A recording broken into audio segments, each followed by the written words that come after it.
그, 지난 시간에 멀티 레이블에 대해서 이제 간략하게 소개를 했는데, 잠시만요. 잠깐만, 아이고. 저희들이 간단하게, 음,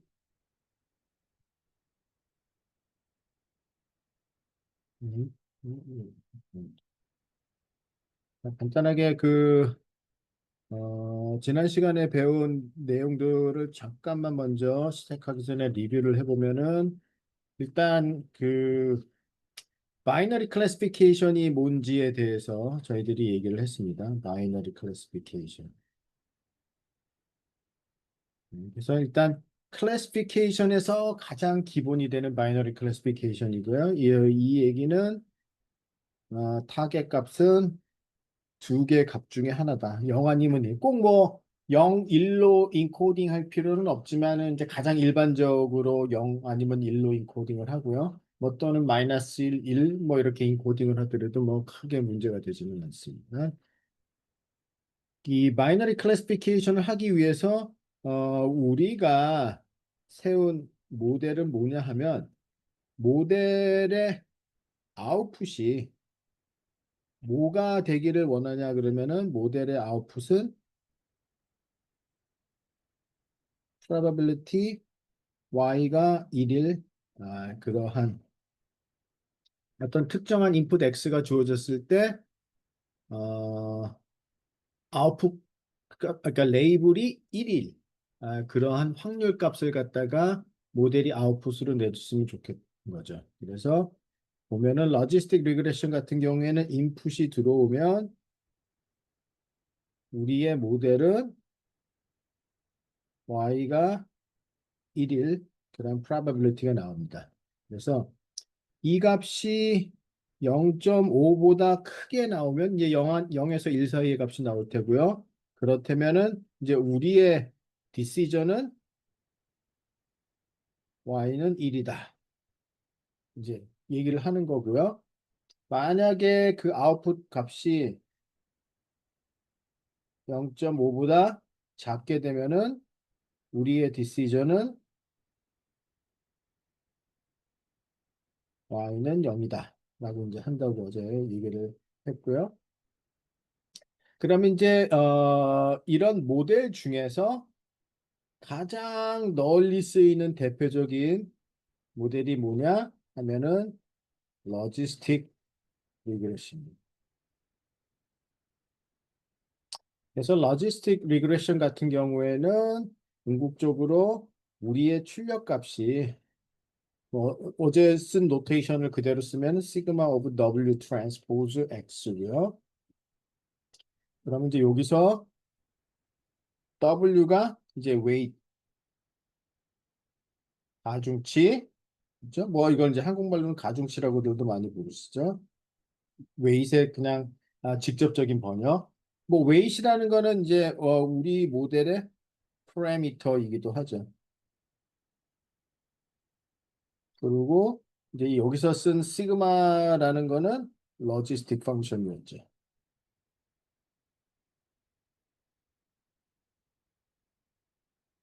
로지스틱 펑션. 다시 얘기해서 이제 우리의 모델은 이렇게 생겼었습니다.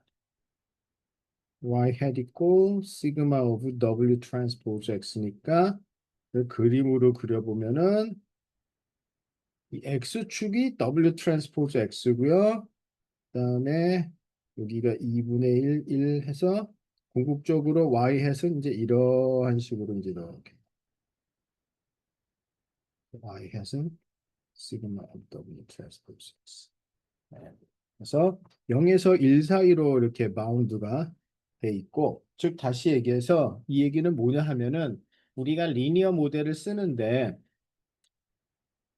만약에 W 트랜스포즈 X가 0보다 크면 우리 디시전을 뭐라고 하느냐 하면은 레이블을 1이라고 판단을 하는 거고 W 트랜스포즈 X가 0보다 작으면 레이블은 0이라고 판단을 한다는 뜻이나 마찬가지입니다. 그러니까 실제적으로 모델의 아웃풋은 0에서 1 사이고 최종적인 디시전은 2 아니면 0이기 때문에 제가 그래서 편의상 이렇게 그냥 썼습니다. 실제적으로는 이제 이 y-hat은 어떤 그 probability 값이 나오겠죠. 0에서 1 사이에. 그래서 뭐 예를 들어서 뭐 0.7이라든지 0.8이라든지 뭐 그렇지만 제가 편의상 이제 레이블을 강조하기 위해서 1 아니면 0이라고 제가 썼고요.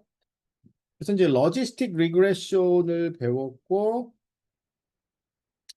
어, 로지스틱 리그레션 같은 경우에 알고리즘 입장에서 보면은 어떤 알고리즘을 쓰느냐 하면은 얘는 maximize conditional Bernoulli likelihood를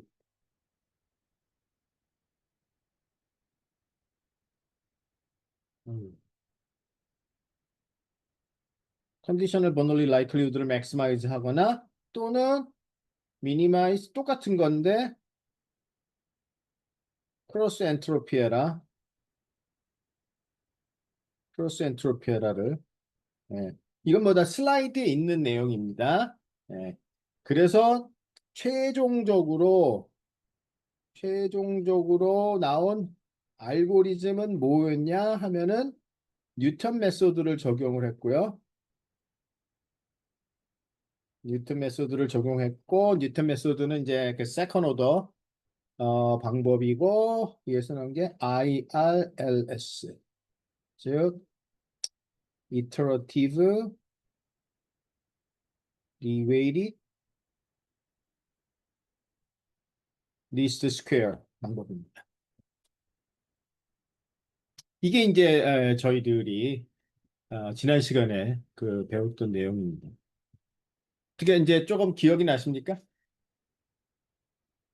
음.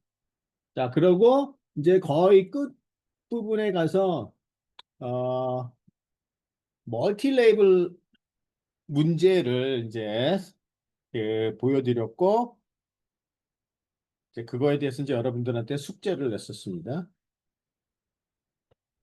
그래서 이제 여러분들이 얼마나 생각해 오셨는지 한번 이제 확인을 해보겠습니다.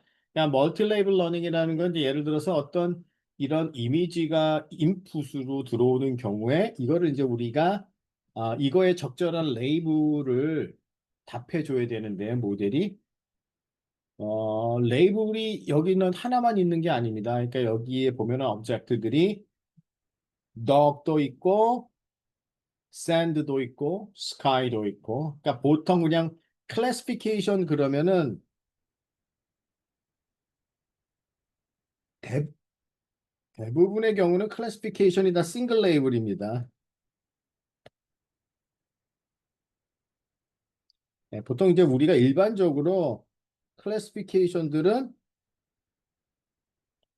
다 싱글 레이블이죠. 그러니까 딱 어떤 특정한 레이블 하나만이 아웃풋으로 나오는 거고요.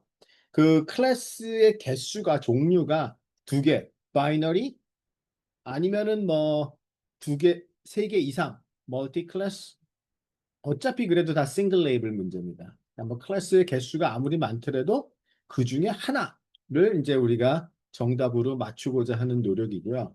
지금 이러한 케이스는 이제 우리가 멀티 레이블이라고 하는데요. 뭐 어제 제가 설명을 드렸지만은 멀티 레이블이라는 거는 이제 실제적으로 그 레이블링된 타겟 벡터를 보면은 이렇게 싱글 레이블이 아니라 이제 요것이 멀티 레이블이라는 거죠. 그러니까 즉 보통은 이제 우리가 원핫 인코딩을 하는데 아이고 그럼 이게 이제 멀티 레이블이죠. 여기 1이군요.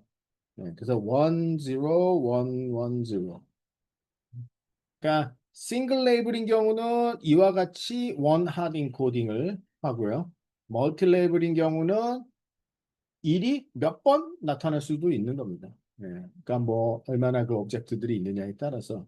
그래서 이제 그 앞에 example의 예를 보면은 거기에 the, sky, sand가 있었죠. 그러면 이제 사전에 그럼 이제 우리의 인풋에서 나타날 수 있는 그 캐터고리의 숫자가 딱 5개다. 이제 국한을 지으면은 그 캐터고리는 the, cat, sky, sand, lake인데요.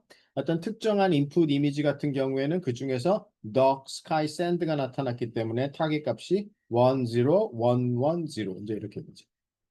자, 그러면 이 문제를 로지스틱 리그레션을 이용을 해서 이제 우리가 어떻게 푸느냐. 그러니까 우리가 지금 클래시피케이션은 오로지 로지스틱 리그레션, 바이너리 클래시피케이션 테크닉밖에는 배우지 않았는데 그것만 가지고서도 풀 수 있습니다. 어떻게 생각해 보셨나요?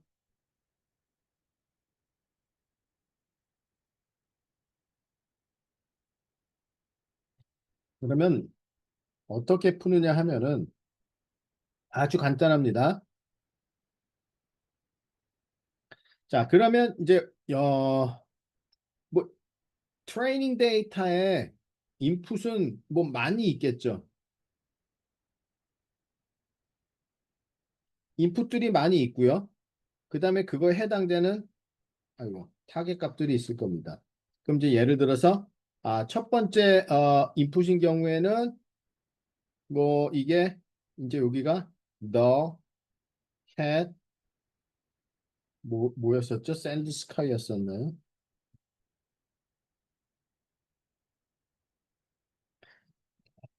교재 the cat sky sand lake였네요. sky sand lake, sky sand lake. 그래서 아까 같은 경우에는 이제 이런 예가 있었고요. 또 다른 그 트레이닝 데이터에서 이미지는 요번에는 뭐 캣이 있었고 그다음에 스카이 없고 샌드 있고 레이크 없고 뭐 이제 이렇게 되고요. 뭐 각각의 이제 인풋에 대해서 이제 이러한 타겟들이 이제 존재를 하겠죠. 요번에는 덕이고 요번엔 캣도 같이 있었고 그다음에 다른 것들은 없었고 뭐 이런 식으로 이제 있을 수 있겠죠. 그러면 만약에 이제 클래스 개수는 지금 현재 5가지죠. 그럼 우리가 클래스 개수만큼 로지스틱 리그레션 모델을 만듭니다. 즉 무슨 얘기냐 하면은 자, 모델 첫 번째 모델, 그다음에 두 번째 모델부터 5번째 모델. 클래스 개수만큼 똑같이 모델을 만듭니다. 그리고 이 각각은 로지스틱 리그레션이에요. 그러니까 5개의 로지스틱 리그레션이 있고요.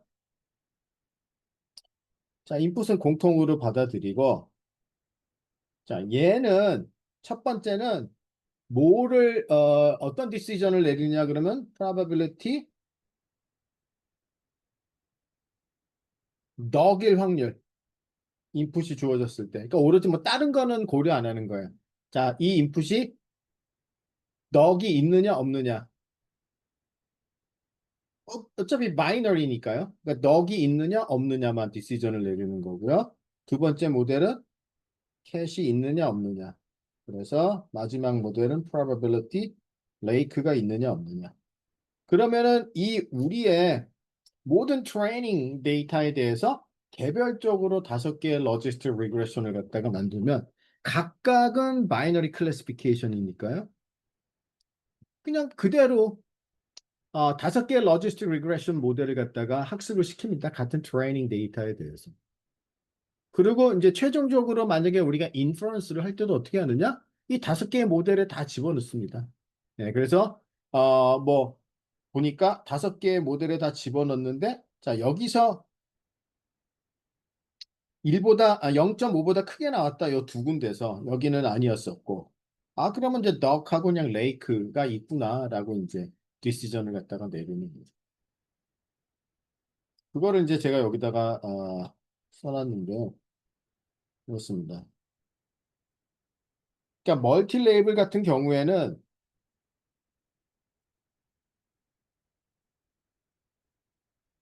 n이 이 example의 개수, example의 개수, 그 다음에 k가 클래스의 개수, 클래스의 개수가 몇 개 있느냐? 그러면 우리가 예를 들어서 일단 잠깐 요걸 먼저 보시죠. 타겟 값들을 갖다 보게 되면은 그러면은 YKN이라는 거는 n번째 트레이닝 example에서 k번째 클래스가 1인지 0인지를 나타내는 겁니다. 그러면 이제 그 요게 이제 첫 번째 인풋을 보면은 타겟 값이 10, 110. 두 번째 인풋에 대해서는 뭐 00, 그리고 뭐 세 번째 클래스가 있는지 없는지 잘 모르겠다. 그럼 이제 물음표. 만약에 그냥 그 레이블이 뭐 퍼펙트하게 레이블링이 되어 있는 것도 아니라 뭐 확실하지 않으면 물음표. 그 다음에 두 개. 그러면 이제 아까 이게 어떻게 됐었죠? The cat 그리고 어 스카이 샌드 레이크였죠. 스카이 샌드 레이크. 자, 그럼 이제 세 번째 example은 덕이 있는지 없는지 잘 모르겠고 캣은 분명히 있고 스카이 없고 샌드 불확실하고 레이크 불확실하고 뭐 기타 등등 이렇게. 그럼 이제 이게 그 우리의 그 타겟 매트릭스가 되는 거예요. 그러면은 에러라는 거는 실제로 어떤 특정한 loss 펑션을 생각을 하는데 우리의 prediction 값과 실제 true target 값 사이에 어떤 loss를 갖다가 계산을 해서 그게 모든 클래스 그리고 모든 트레이닝 example에 대해서. 그러니까 기본적으로 이제 이 타겟 매트릭스는 1 아니면 0예요. 제가 이제 혹시 뭐 물음표 같이 뭐 어떤 정확한 레이블이 없는 경우도 우리가 핸들링 할 수 있다는 것을 보여드리려고 일단 하는데 만약에 그게 혼동스러우면은 뭐 다 1 아니면 0로 다 채워져 있다고 먼저 생각을 하십시오. 그러면 우리의 loss 펑션은 그냥 그 각각에 대해서 자 크로스 엔트로피 에러를 갖다가 생각을 하면 됩니다. 그러면 이렇게 됐을 때 이걸 보세요. 뭐 여러분이 조금만 러지스틱 리그레션 알면 그럼 자 이거의 첫 번째 로, 그럼 첫 번째 로는 뭐예요? 덕이 덕이냐 아니냐 이건 뭐 잘 모르겠다고 만약에 네 번째 다섯 번째도 뭐 1, 1, 0, 0, 1, 0, 1, 1, 0, 0 만약에 이렇다면 자 다섯 개 트레이닝 example이 있는데 자얘첫 번째 example 그다음에 네 번째 example에서는 덕이 있다. 그러면 이제 그냥 요것만 가지고 로지스틱 리그레션을 학습을 시키면 되는 거죠. 하나의 로지스틱 리그레션. 걔는 오로지 덕만 구분해낼 수 있는 능력이 있는 로지스틱 리그레션. 근데 이제 두 번째 로우를 가지고 캔만 구별해낼 수 있는 로지스틱 리그레션. 세 번째 스카이만 구별할 수 있는. 이렇게 이제 다섯 개 로지스틱 리그레션을 하면은 된다. 뭐 굉장히 간단합니다. 이게 베스트 솔루션이냐? 아닙니다. 그러나 뭐 제 경험으로는 제가 이제 오래전에 멀티 레이블 러닝을 연구한 적이 있는데 그때 굉장히 훨씬 더 복잡하고 막 이론적으로는 훨씬 더 멋있고 이런 단순한 로지스틱 리그레션 몇 개를 쓰는 게 아닌 훨씬 더 멋있는 알고리즘을 만들어서 실험을 해봤는데 이론상으로는 뭐 비교가 안 될 정도로 훨씬 멋있는 모델이지만 그냥 뭐 엠피리컬하게 뭐 어떤 몇 개의 데이터셋에 대해서 실험을 해본 결과는 사실 그냥 러지스틱 리그레션 개별적으로 돌리는 거 대비 그냥 성능이 조금 더 좋아지긴 하지만 눈에 띄게 그렇게 좋아지지는 않았습니다. 그래서 일단은 만약에 여러분들은 그냥 멀티 레이블 문제에 내가 부닥쳤다 어떻게 해야 되느냐 그냥 고민하지 말고 일단은 그냥 개별적으로 로지스틱 리그레션으로 해결을 한다. 그럼 개별적으로 로지스틱 리그레션이 아니래도 되죠. 뭐 또 다른 나 더 선호하는 바이너리 클래시파이어가 있다. 그러면 그냥 그 바이너리 클래시파이어를 쓰면 되는 거예요. 근데 그렇게 개별적으로 로지스틱 리그레션을 할 때 문제점이 뭐냐? 여러분 생각에는 그렇게 하면은 뭐 분명히 어느 정도 잘 되는데 문제는 뭐라고 생각하세요? 어떤 문제가 조금 약점이 뭐가 있을 것 같다. 뭐 혹시 그런 생각이 드는 게 있습니까?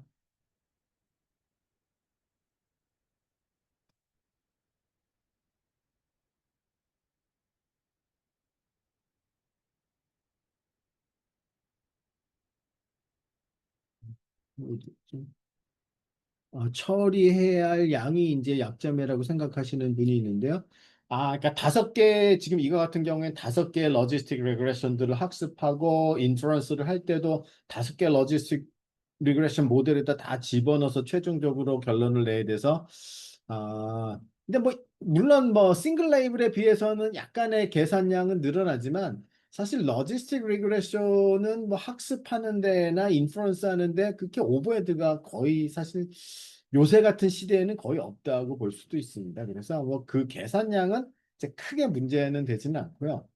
사실은 이제 여기 이러한 멀티 레이블 러닝을 할 때 가장 이제 우리가 조금 생각해야 되는 중요한 포인트는 뭐냐 그러면은 이런 겁니다. 지금 여기서는 그 방법을 쓰지는 않았지만 이렇게 이제 예를 들어 여러 개의 레이블이 있는 경우에는 중요한 포인트가 레이블 디펜던시. 그러니까 레이블 간에 뭔가 어떤 종속성이 있다는 겁니다.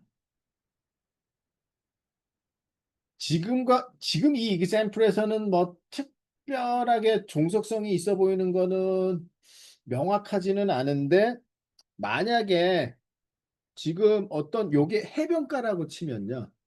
그럼 이제 여 뒤가 만약에 어떤 그 바다 바다고 여기는 샌드라고 하면은 그러면 보통 일반적으로 아니면 비치라고 할까요? 오히려 더 비치가 있으면 그럼 바다가 뭐 있으면은 항상 비치가 있고 그러면 이제 거기에 뭐 샌드가 있고 뭐 그러니까 이러한 종속성이 있죠. 그러니까 어떤 그 이 subset of label들은 dependency가 상당한. 그러면 이제 그러한 dependency를 우리가 알고리즘적으로 잘 녹여내면 훨씬 더 정확도가 높아집니다. 그러니까 비치가 디텍트 되면은 뭐 샌드가 나올 확률도 상당히 높은 거고 뭐 그다음에 바다가 나올 확률도 좀 더 높아지고 그러면 이제 그러한 디펜던시를 어떤 식으로 알고리즘적으로 녹여낼 건가. 이제 사실 그게 그 멀티 레이블 러닝을 연구하는 사람들의 가장 핵심인데요. 로지스틱 리그레션을 쓰는 경우에는 각각의 레이블을 개별적으로 지금 우리가 판단을 했지 레이블 간의 디펜던시는 전혀 고려하지 않기 때문에 레이블 디펜던시는 그냥 무시를 하고서 푸는 겁니다. 여기서는. 그러나 뭐 그렇더라도 엠피리컬하게 보면은 뭐 그렇게 뭐 잘 안 되는 거는 아니다. 자, 이제 이 정도 하고 그다음에 이제 제너럴라이즈 리니어 모델 잠깐 요거는 상당히 중요한 모델입니다.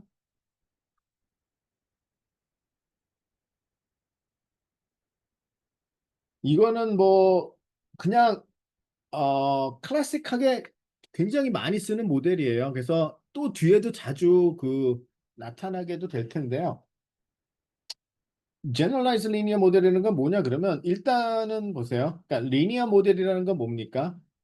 우리가 기본적으로 리그레션 사실 클래시피케이션도 마찬가지지만 우리의 모델이 어떤 값을 내주기를 원하느냐 그러면은 이 컨디셔널 민 값을 내주기를 원하는 그러니까 우리가 모델링 지금 리니어 모델이죠 이거는 리니어 모델을 통해서 뭐를 계산을 해야 되느냐 하면은 바로 컨디셔널 민 값.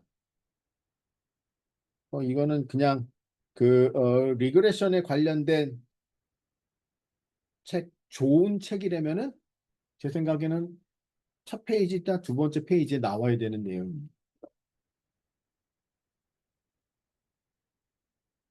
어떤 특정한 인풋이 주어졌다. 뭐를 계산해야 되느냐? 아웃풋의 민값. 왜냐하면 기본적으로 이 리스판스는 대부분 항상 그 메저먼트 노이즈를 갖고 있기 때문에 어떤 디터미니스틱한 값이 아니에요. 그래서 뭐 조금 위로 갈 수도 있고 밑으로 갈 수도 있고 그렇지만 이제 우리가 계산해야 되는 거는 어떠한 베리에이션이 있지만 그거의 평균값을 계산하고자 하는 거고 사실 이게 지금 현재 가장 그 민스퀘어드 에러를 적게 주는 그러한 디시전입니다. 자, 그러면 우리가 근데 이게 항상 리니어 모델로만 뭐 모든 게 다 해결되는 건 아니에요. 당장 로지스틱 리그레션 케이스만 보세요. 리니어 모델로는 안 되죠.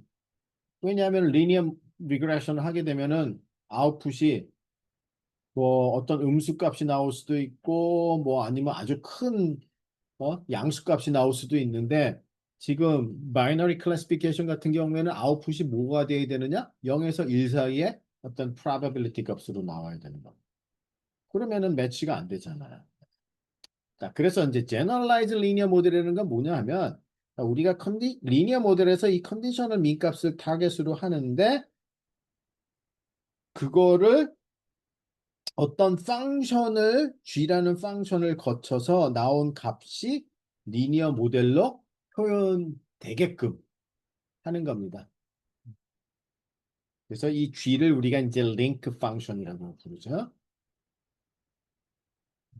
그러면 어, 우리의 로지스틱 리그레션은 그러면 이제 사실 인버스 링크 펑션인데 이제 한번 보시죠. 자, 링크 펑션이라는 개념.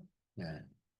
그래서 링크 펑션은 뭐냐 하면 컨디셔널 민값과 그 다음에 이 리니어 모델에서 계산해주는 weighted sum of feature를 연결시켜주는 네. 그러한 거기 때문에 이제 우리가 링크 펑션이라고 이제 부릅니다. 아, 그냥 리니어 모델 같은 경우에는 링크 펑션은 뭐 그냥 그대로 없죠. 그냥 아이덴티티 펑션이고요. 네. 자, 그러면 우리가 사실은 링크 펑션 그리고 expectation y given x 이것이 이제 우리의 리니어 모델 지금 여기서는 리니어 모델 뭐 theta transpose x라고 간단하게 썼어요. 자, 그러면 이때 컨디셔널 민값 그러면 컨디셔널 민값은 바이너리 클래시피케이션인 경우에는 이 probability랑 똑같아요. 어, 얘는 G inverse theta transpose x. 즉 그래서 로지스틱 리그레션 같은 경우는 G inverse가 로지스틱 펑션이다.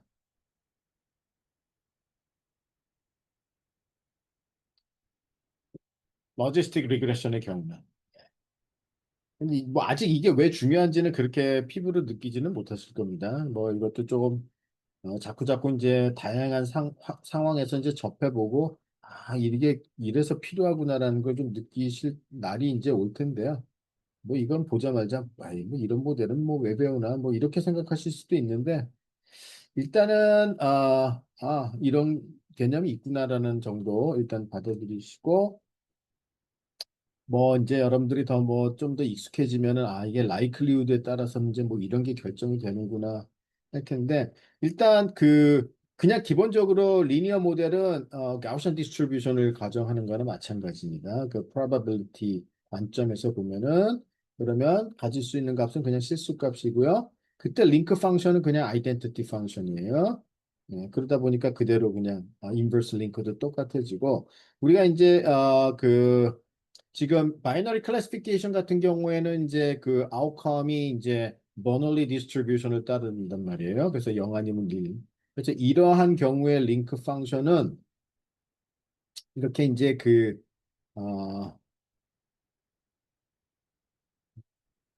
요게 이제 그 log odd에 해당이 되죠. 자, 그래서 일일 확률을 이제 뮤 그러면은 0일 확률이 1 마이너스 뮤. 그러니까 일일 확률 대비 0일 확률의 그 레이쇼가 이제 이거 뭐 한국말로 하면 승산인가 뭐 그렇게 번역을 하는데요. 네. 근데 이제 거기에 로가리즘을 취했기 때문에 로거스가 되고 그래서 사실 버널리 디스트리뷰션인 경우에 링크 펑션이 로거스고 이거의 인버스 펑션을 계산해 보면 로지스틱 펑션이 나옵니다. 그래서 인버스 링크가 로지스틱 펑션이고요. 우리가 그 뭐 포아슨 리그레션 만약에 우리의 아웃컴이 뭔가 이렇게 어떤 숫자를 세는 뭐 몇 개냐 그러니까 카운트에 관련된 아웃컴이면 그때는 이제 우리가 포아슨 디스트리뷰션을 쓰고요. 그래서 그 경우에 링크 펑션은 이제 로가리즘 펑션이고 그러면 실제적으로 인버스 링크가 익스포넨셜 펑션. 즉 그러면 만약에 카운트의 경우는 우리가 이렇게 이제 한다는 거죠. 2의 3 theta trans x 로서 이제 우리가 모델링을 갖다가 한다는 뜻입니다.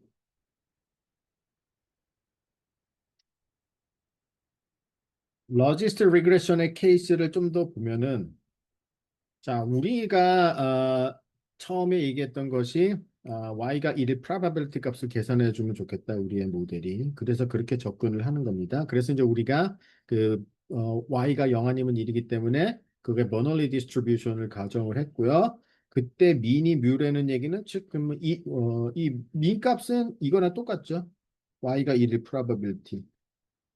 네. 뭐 이거는 뭐 버널리 디스트리뷰션을 보면은 금방 알 수 있는 거고 뭐 디스트리뷰션 이제 이렇게 쓴다는 거는 제가 몇 번 보여드렸고요. 자, 그러면 근데 우리는 리니어 모델은 이렇게도 생각할 수 있습니다. 제가 누누이 얘기했지만 그냥 어떤 임의의 실수값이 나옵니다. 리니어 모델의 그 아웃풋은.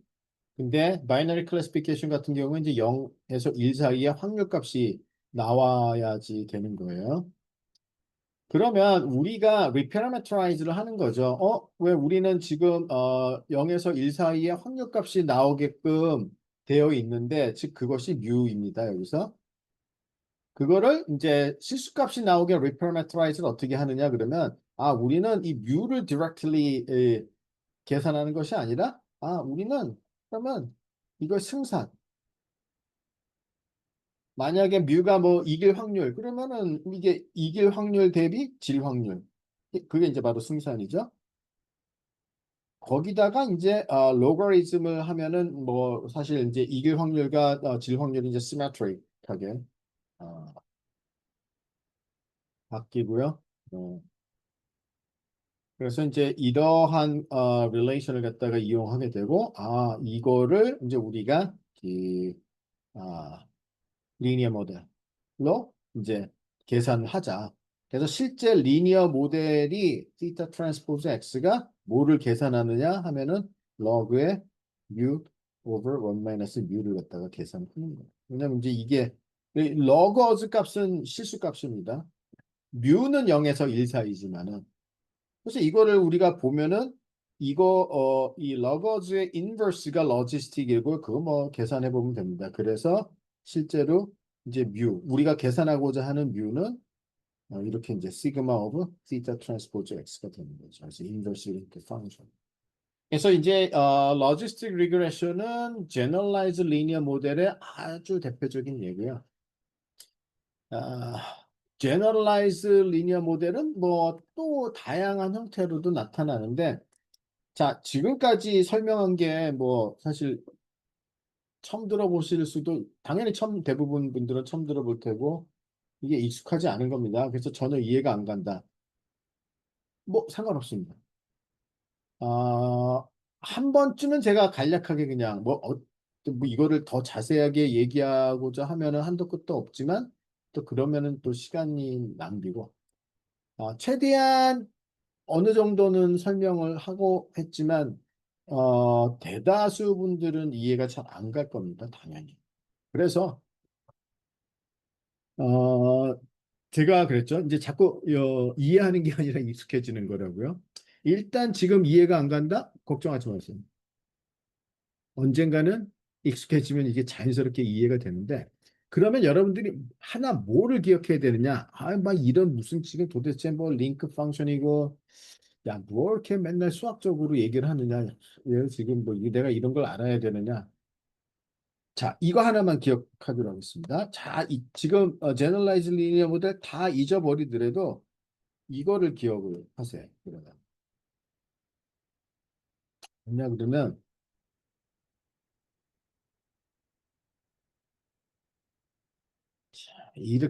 이렇게 그냥 단순하게 기억하는 게 이제 어쩌면 처음에는 더 도움이 되는 것 같아요. 자, 리니어 모델 거의 아마 대부분의 대학원생들도 그냥 이 정도로만 알고 있을 거예요. 지금 제가 설명한 것처럼 하는 게 아니라. 아마 가르치는 사람조차도 거의 그냥 이런 정도로만 알고 있을 겁니다. 자, 인풋이 들어오면, 자, 리니어 모델이라는 건 뭡니까? 사실 그 어떤 인풋 피처들의 그냥 weighted sum으로서 아웃풋을 계산해 주는 거예요. 그러니까 이 모델 입장에서 보면은 theta transpose x를 계산. 그래서 우리 이제 이게 아웃풋이 theta 트랜스포즈 x로 이제 나가는 겁니다. 그리고 이 값은 궁극적으로 실수값이다. 자, 그러면 로지스틱 리그레션을 이런 그림으로써 그냥 그려보면 인풋이 들어갑니다. 여전히 이제 리니어 모델이에요. 데이터 트랜스포즈 X. 자, 근데 이제 리니어 모델만 가지고는 그냥 실수값으로 매핑이 되니까 이제 안 돼서 여기에 그 다음에 이제 다시 그 펑션을 하나 거칩니다. 이게 뭐냐면 이제 예를 들어 지금 로지스틱 리그레션 같은 경우는 그냥 그 로지스틱 펑션이었어요. 그래서 y has은 sigma of w transpose x. 그러면 generalize linear 모델이라는 건 뭐냐 하면 그냥 이거예요. 이렇게 생각하셔도 돼요. 일단 인풋을 리니어 모델이 처리를 하고 그 다음에 어떤 특정한 그 잠깐 앞에서 링크 펑션을 제가 뭐라고 표현을 했었죠? G. 그래서 y hat은 여기서 이제 G inverse라는 그런 inverse link 펑션을 써서 이렇게 표시를 한 거죠. G inverse 그 다음에 아이고 죄송합니다. 이거 theta로 써야겠네요. theta transpose x. 그러니까 일단 리니어 모델 거치고 어떤 특정한 non-linear 펑션을 거쳐서 최종적인 아웃풋을 계산하는 것이 generalized linear 모델이다. 그러면 요 뒷단의 non-linear 펑션을 어떻게 결정하느냐? 문제에 따라서 결정을 하는데 일단 바이너리 클래시피케이션에는 이미 그게 로지스틱 펑션이고요. 그 로지스틱 펑션은 generalized linear 모델 관점에서는 이제 inverse link 펑션에 해당이 됩니다. 이게 이제 뭐 다른 문제 같은 경우에 이제 예를 들어서 하나의 example만 더 보고 마치겠습니다. 하나의 더 example만 더 보면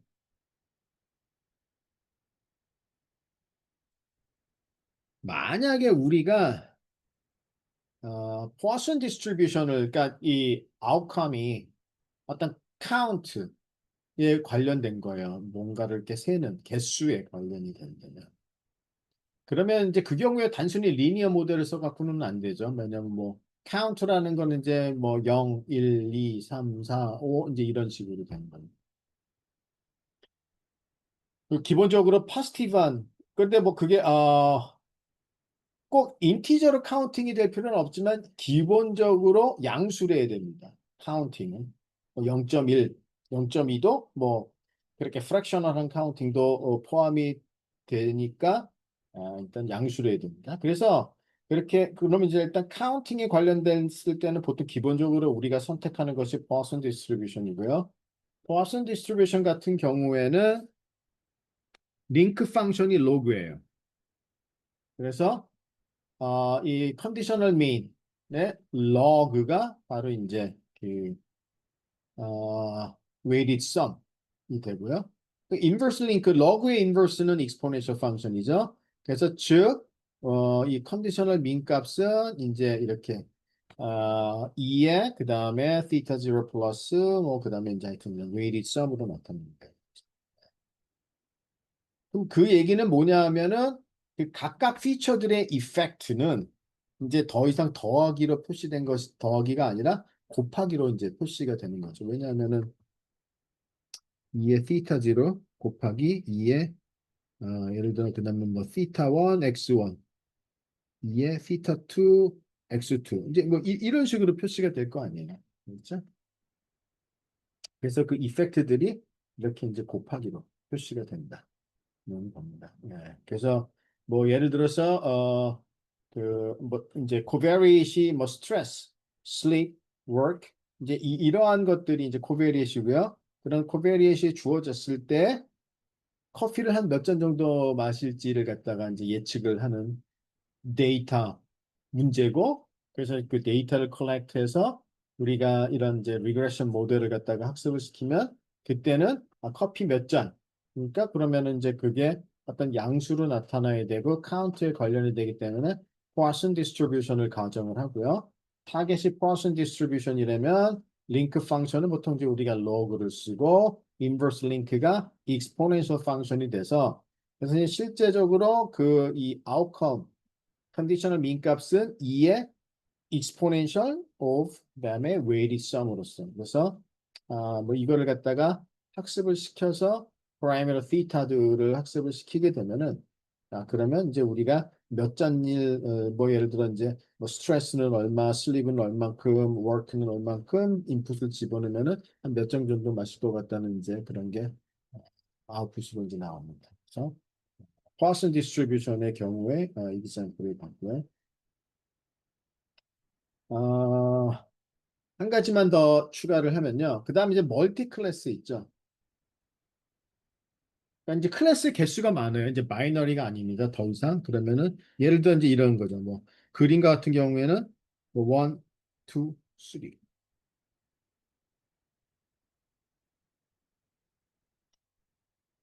자, 그러면 이제 이 로지스틱 리그레션은 이 경우에 이제 아웃풋이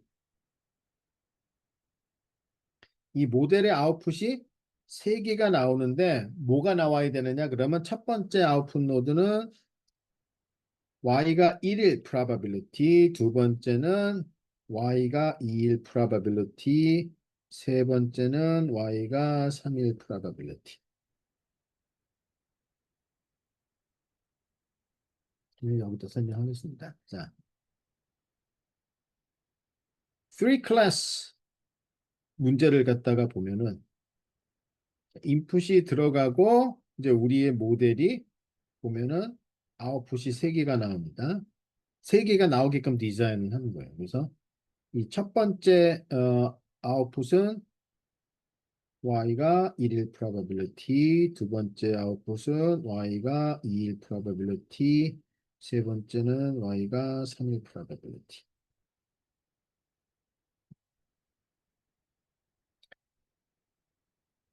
자, 그러면 여기 최종 아웃풋 노드 전까지 보면은 각각 여기가 이제 어떤 그 weighted, linear weighted sum이라고 하겠습니다. 그러면은 지금 요 입장에서는 여기를 이제 우리가 Z1, Z2, Z3라고 하면 Z1 같은 경우는 어떤 theta 1 transpose X 그렇죠? Z2는 theta 2 transpose X, Z3는 각각이 다 리니어 모델인데 이제 그 웨이트 벡터만 달라지는 겁니다. 그래서 Z1, Z2, Z3를 이제 계산을 했어요. 근데 얘네들은 기본적으로 다 실수값이에요. 그러니까 이제 이거를 우리가 1일 probability, 2일 probability, 3일 probability로 convert 해야 됩니다. 어떻게 하느냐? 그럼 일단 실수값이라는 얘기는 뭐 음수가 될 수도 있고 양수가 될 수도 있어요. 자, 그러면 일단 모든 애들을 다 양수값으로 변환을 하고 싶다? 우리가 가장 생각할 수 있는 거는 exponential function. 그러면 이제 2의 theta 1 transpose x, 2의 theta 2 transpose x, 2의 theta 3 transpose x. 이제 이러면 전부 다 양수가 되겠죠? exponentiation 하게 되면은. 그 다음에 문제는 뭐냐? 이게 probability이기 때문에 0에서 1 사이의 값이고 이 세 개를 다 더하면 1이 돼야 되는 거예요. 그래서 어떻게 normalize를 하느냐 하면은 첫 번째, 두 번째, 세 번째. 이제 첫 번째는 어떻게 나와야 되느냐 하면은 2의 theta 1 transpose x 그 다음에 이 세 개 썸으로 normalize를 합니다.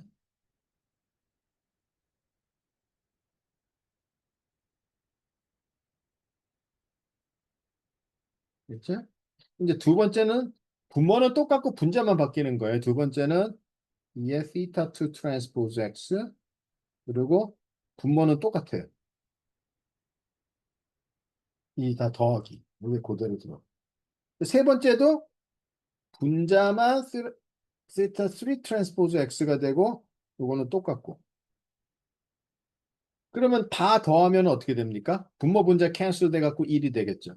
그러니까 1 플러스 2 플러스 3는 보면은 이제 분자가 2의 theta 1 transpose x, 2의 theta 2 transpose x, 2의 theta 3 transpose x 그 세 개 더하고 나누기 그다음에 분모를 보면은 또 그 세 개의 썸이니까 캔슬돼서 얘네들은 항상 1이 되는. 그래서 우리가 이제 요 여기 실수값으로 나온 얘를 이제 보통 우리가 뉴럴 네트워크에서 이제 러짓이라고도 부릅니다. 이 러짓들은 이제 기본적으로 양수, 음수를 값을 취할 수 있고 실수값으로 나오는데 이제 얘를 probability로 convert 할 수 있는 하나의 우리가 많이 쓰는 방법은 먼저 exponentiation을 해주고 그 다음에 그 모든 normalize를 해주는 그래서 지금 1번, 2번, 3번 이러한 거를 이제 우리가 softmax 펑션이라고 합니다. 네? 그러니까 마이너리인 경우에는 러짓이 그냥 뭐 theta transpose x 그 실수값이 러짓이죠. 걔를 어떻게 probability를 convert 했느냐 하면은 바이너리인 경우에 이제 logistic 펑션을 통과시켰으면 됐어요. 그러면 이제 그게 일일 확률 값에 해당이 되기 때문에 뭐 이제 문제가 없고 그런데 이제 만약에 뭐 3 클래스라든지 훨씬 더 멀티 클래스 같은 경우에 이제 더 이상 logistic 펑션 하나 가지고는 표현을 못 하니까 이제 각각 아웃풋 노드에서 러짓을 계산을 하고 걔를 확률로 컨버트 하기 위해서는 이제 이러한 식으로 소프트맥스 펑션을 갖다가 쓴다는 얘기죠. 이거는 뉴럴 네트워크도 다 클래시피케이션은 소프트맥스 펑션을 쓰니까 뭐 이 정도는 이제 알고 계셔야 됩니다. 알고 뒤에 뭐 이거는 기본적으로 계속 나오는 거니까요. 뭐 그냥 혹시라도 이것도 이해가 안 되시면은 이거는 안 됩니다. 이거는 뭐 이해하고 자시고는 없어요. 그러니까 그 정도만 이해하세요. 지금 여기서 이거보다 지금 여기서 이제 뭐 어떻게 likelihood가 어떻게 돼 있느냐 이거 지금 하나도 안 중요해요. 그리고 이거 뭐 지금 이거 요것만 기억하세요. softmax 펑션이 어떻게 정의가 됐는지 왜 이거를 쓰게 됐는지는 이제 제가 그냥 다 이미 설명을 했습니다. 예. 멀티 클래스인 경우에 소프트맥스 펑션. 그러니까 문제 뭐다 소프트맥스 그러면은 그러니까 이제 뭐 슬라이드는 여러분들이 갖고 계시니까 보시면은 이제 이렇게 되겠죠. 이 x가 들어가서 모델이 만약에 그 세 개의 값을 내면은 자 그러면은 여기서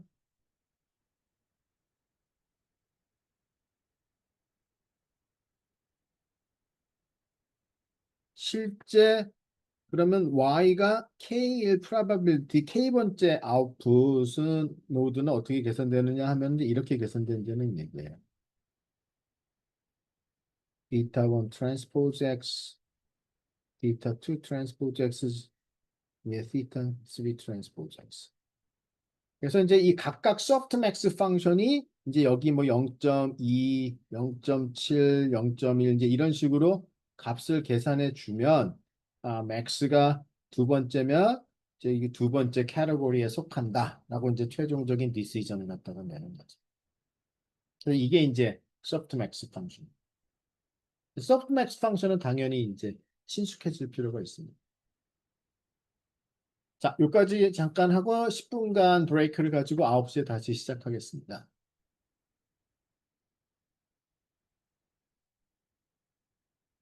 자, 준비들 이제 또 되셨나요?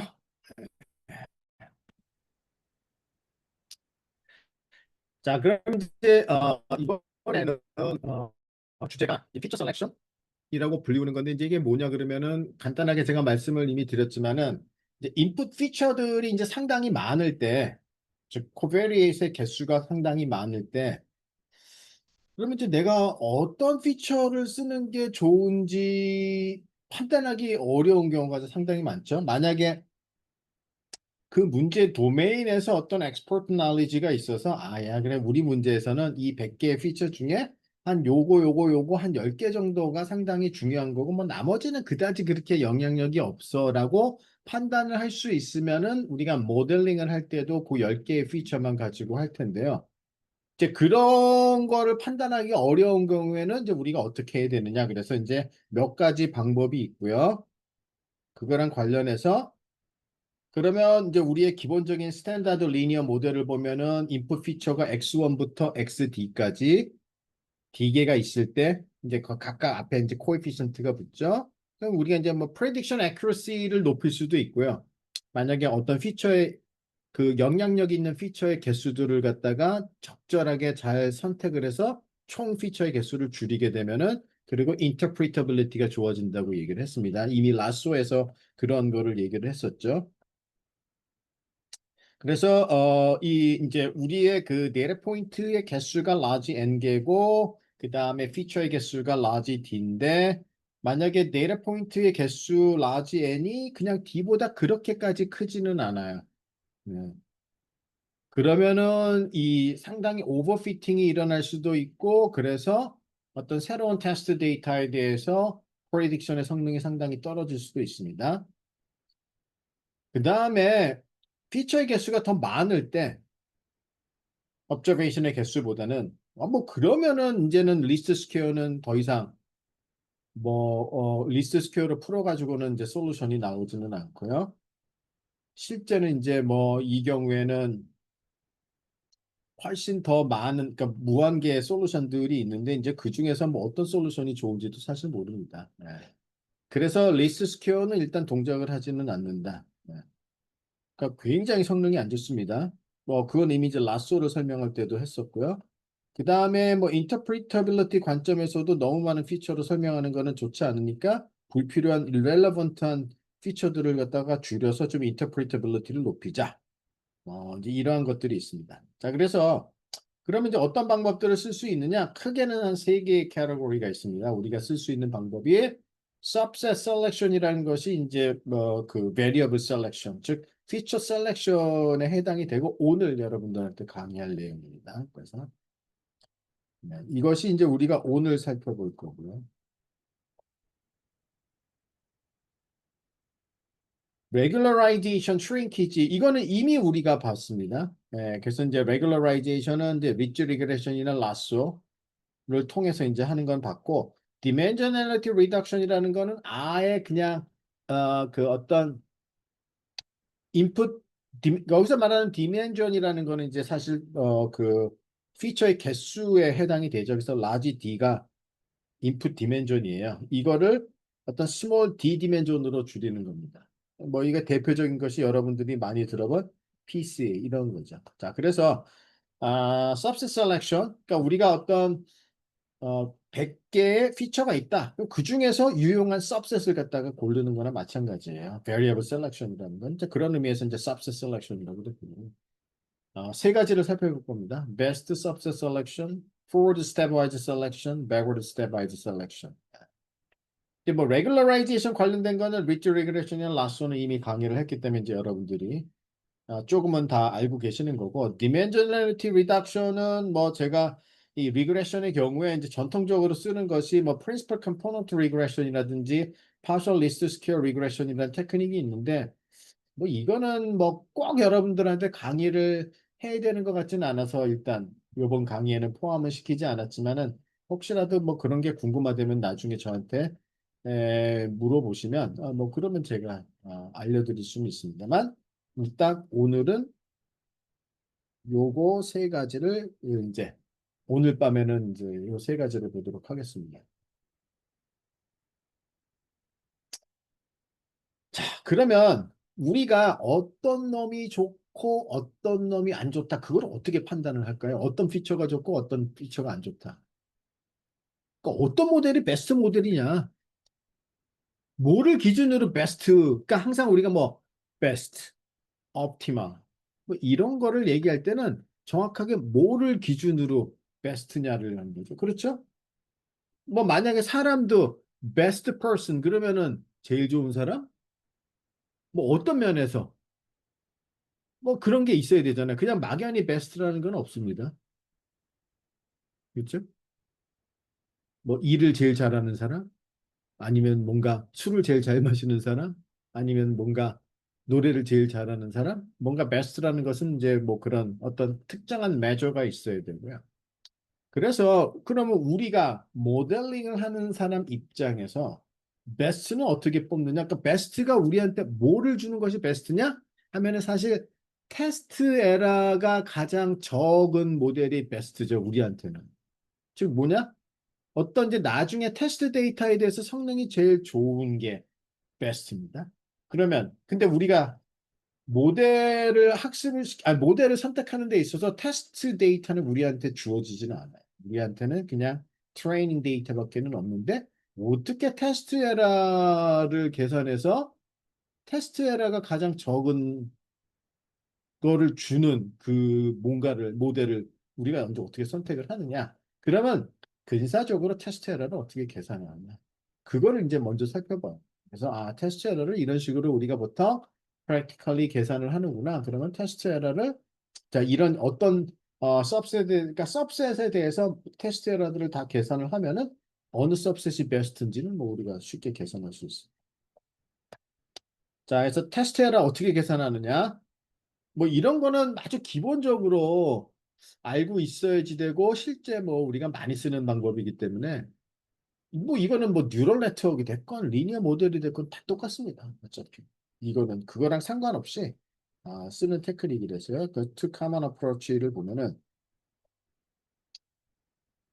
트레이닝 에러를 트레이닝 에러는 우리가 계산할 수 있죠. 트레이닝 데이터가 있으니까 트레이닝 에러를 조금 이제 조정을 해서 그러니까 조금 뭔가 이제 그 다른 요소들을 고려를 해갖고 트레이닝 에러를 약간 어저스트해서 그래서 이제 테스트 에러를 근사적으로 우리가 추정을 하는 그러한 방법이 있습니다. 뭐 이거는 이제 우리가 굉장히 많이 쓰는 방법이에요. 그래서 CP라는 게 있고요.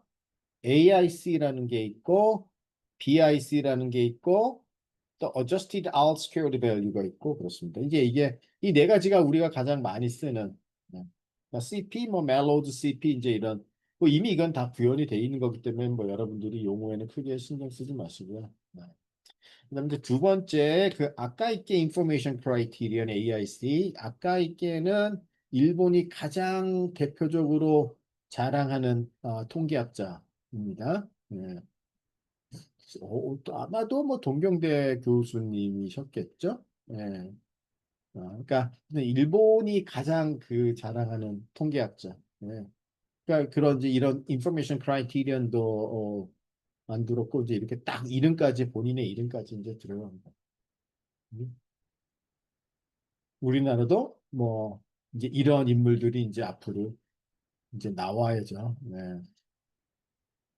일본에 비해서는 아무리 갭이 적어도 제 생각에는 원 제너레이션의 차이가 있습니다. 그거는 이제 제가 아주 젊었을 때, 좀, 그러니까 주니어 학자였을 때, 이제 그, 뭐 한국하고 그다음에 일본의 그 시니어 학자들하고 만났을 때 이제 그분들의 생각은 한국은 한 원 제너레이션 정도는 우리랑 차이가 나는 것 같다. 그러니까 한 세대 정도의 차이가 난다는 뜻입니다. 한 30년 정도. 음. 근데 저는 뭐 그 정도 충분히 차이가 나는 것 같아요. 뭐 그렇다고 해서 뭐 반도체가 30년 차이가 나느냐 이제 그런 뜻은 아니에요. 전반적인 학문의 수준이 한 원 제너레이션 정도가 우리가 좀 뒤져 있다는 거고요. 뭐 그럴 수밖에 없습니다. 우리가 몇 제너레이션 뒤에 이제 시작을 했기 때문에 그 갭을 갖다가 이제 조금씩 줄여 나가야 되는데 제가 우려하는 거는 일본하고 별로 갭이 없고 우리가 앞서고 있다고 착각하는 그 사람들이 너무 많기 때문에 그게 이제 저는 조금 우려스럽기는 합니다. 절대로 우리가 뭐 앞서 있거나 그런 건 아닌데 뭐 이제 요새 와서 뭐 국민소득을 보면은 일본보다 조금 저희들이 더 GDP가 좀 더 높더라고요. 그거 가지고 방심하면은 금방 또 뒤처집니다. 자, 그래서 이제 이런 것들이 뭔지, 그러니까 이거는 그냥 트레이닝 에러를 계산을 해서 그래서 그거를 약간 어저스트 하는 거예요. 그러면 이제 그 어저스트 할 때 뭐를 고려하느냐? 기본적으로 뭐를 고려할 것 같습니까? 모델 컴플렉시티를 고려합니다. 그러니까 모델의 복잡도. 왜냐하면 이제 모델이 복잡할수록 오버피팅이 좀 더 일어난다는 걸 알고 있죠. 그렇기 때문에 복잡한 모델에 약간의 더 페널티를 주는 방식으로 트레이닝 에러를 보정해서 근사적인 테스트 에러를 갖다가 계산합니다. 그 다음에 우리가 그냥 validation set을 두고 그 테스트 에러를 계산하는 거예요. 뭐 이게 제일 사실 어쩌면은 뭐 또 이것도 많이 쓰는 방법이죠. 그러니까 우리가 충분히 트레이닝 데이터가 있으면 validation 데이터라는 건 무슨 뜻인지 아시죠? 여러분들 피드백이 없기 때문에 뭐 모르겠습니다. 자, 트레이닝 데이터가 이렇게 있어요.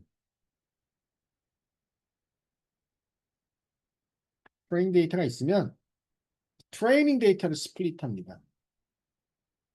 그래서 이마만큼 얘는 실제 트레이닝 하는 데 씁니다. 그래서 이런 거는 보통 이제 우리가 전문적으로 proper training 셋이라고도 부르는데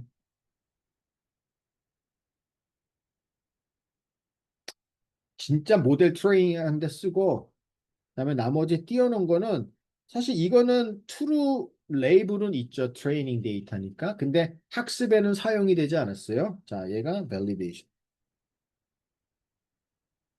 validation.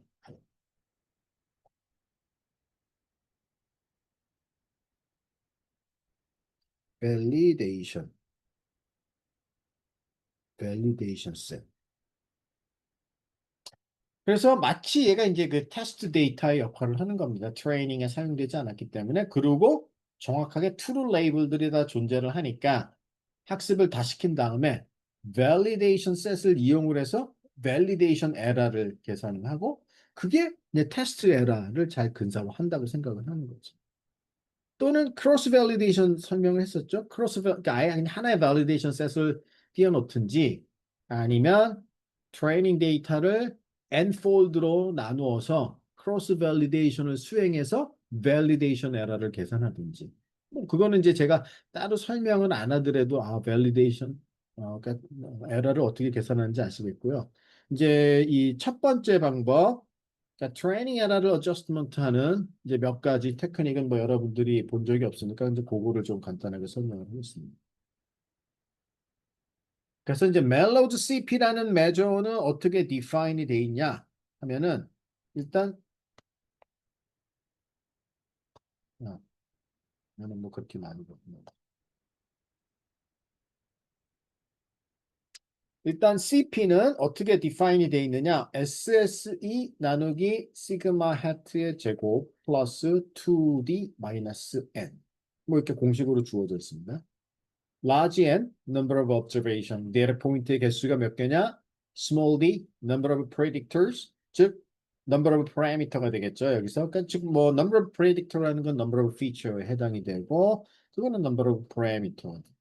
그다음에 sum of squared error SSE. 뭐 이건 문제 이거는 이제 우리가 D predictor를 다 사용을 해서 그러니까 D개 피처를 다 사용을 해서 학습을 했을 때의 sum of squared error. 그다음에 시그마 해트 스퀘어는 그 에라의 variance. 그 에라의 variance는 이제 어떻게 구하느냐 그러면은 참 여기서 실제 full 모델은 large D입니다. large D개의 피처를 쓰고요. 이제 그 중에서 subset들을 골라서 이제 우리가 또 에러 테스트 에러를 계산할 거 아니에요? 그럼 subset D개를 골랐을 때 subset D개를 골라서 우리가 모델을 만들고 그 경우에 sum of squares error를 계산하는 거고요. 시그마 해치 스퀘어 같은 경우는 에러 variance는 어떻게 우리가 추정을 하느냐 그러면 full 모델을 써서 그러니까 full 모델이라는 거는 모든 인풋 피처 D개, large D개 인풋 피처를 사용을 한 full 모델을 만들었을 때 그때 이제 발생되는 그 에러 베리언스. 그러니까 즉 이거는 뭐예요? 라지 n개에 대해서 이건 true 값, 이거는 이제 우리 prediction 값. 그래서 그 에러의 베리언스를 이제 구한 겁니다. 그리고 y hat n이라는 거는 뭐 지금 여전히 우리가 리니어 모델을 하고 있으니까 리니어 prediction이 되죠. 자, 그러면은 이제 우리가 다 계산을 할 수 있잖아요. 이 포뮬러에 의해서. 뭐 어떤 책에 보면은 이 멜로드 CP가 뭐 앞에서 이제 이렇게 설명을 드렸고 또는 이제 포뮬러가 이렇게 된 것도 있어요. 예. 뭐 사실 뭐 떤 거를 써도 뭐 크게 문제되지 않습니다. 이제 두 개가 사실은 같은 성향입니다. 그러니까 절대적으로 값이 같지는 않아요. 첫 번째하고 두 번째가. 그렇지만 뭐 만약에 어떤 특정한 सब셋에 대해서 첫 번째 매저가 크면 두 번째 매저도 여전히 똑같이 큰. 그 경향은 똑같기 때문에 어떤 걸 써도 상관은 없다. 그러면 어떻게 하느냐? 하면은 이제 우리가 सब셋을 골라서 피처. 그래서 이제 모델을 갖다가 학습을 하고 이 멜로디 CP 값을 계산을 합니다.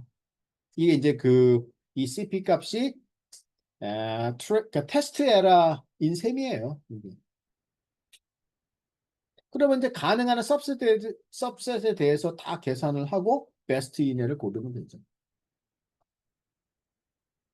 지금은 이제 어떻게 고르느냐 보다는 뭐 매저를 뭐로 할 거냐 고르기 위해서 이제 그거를 갖다가 보고 있는 단계.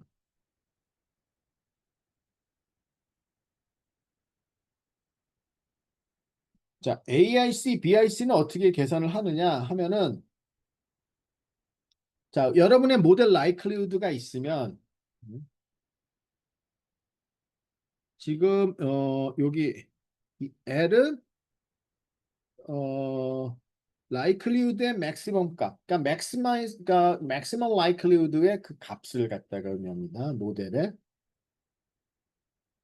만약에 우리가 그냥 그러니까 linear regression에서 그 additive Gaussian noise를 가정을 했다면 그러면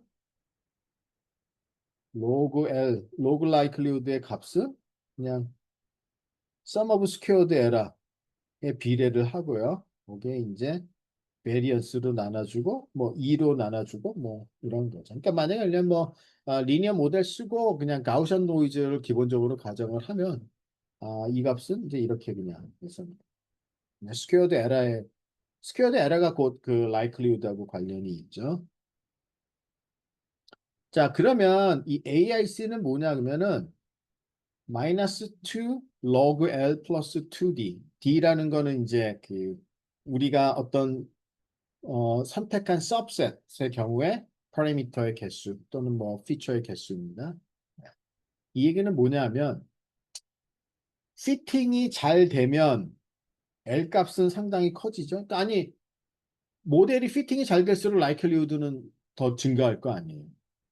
그러면 마이너스 로그 라이클리우드는 피팅이 잘 될수록 내려갑니다. 그러니까 즉 뭐냐면 기본적으로 AIC는 피팅이 잘 될수록 내려가는 값인데 작아지는 값인데 만약에 그 모델의 사이즈 이 D는 모델의 사이즈에 관련이 있죠. 몇 개의 인풋 피처를 쓰느냐기 때문에 파라미터의 개수에 관련이 있고 모델의 사이즈가 커질수록 첫 번째 텀은 줄어들지만 두 번째 텀은 늘어나죠.